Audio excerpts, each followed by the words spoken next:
E aí pessoal, então quero vos mostrar o vídeo mais surpreendente de todos os vídeos. Não surpreendente assim como dizer, né, como estou a dizer, mas ok, porque contém coisas muito importantes. Temos aquilo que chamamos de sundo. De sundo é isso aqui. Eu lembro que comia muito isso aqui, só que não lembro o nome. E sabe bom, só como fez, só quando só castanha, né? Aí é, só panga dele. Super. Ele faz né, com. Supanga da. Sama tera supanga, só com feito. Ok.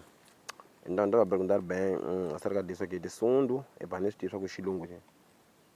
Não conheço bem o nome em português, mas isso aqui, o que está maduro é isso aqui, castanho, né? Isso aqui tem a cor castanho. O resto não está maduro.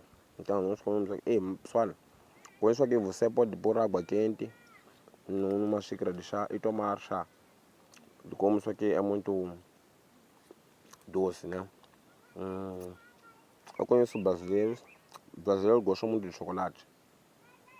Então, às vezes isso aqui é a fruta preferida dos brasileiros. Yeah.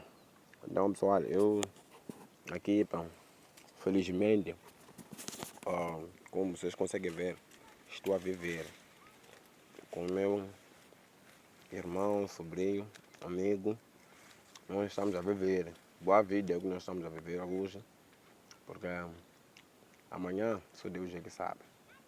Então,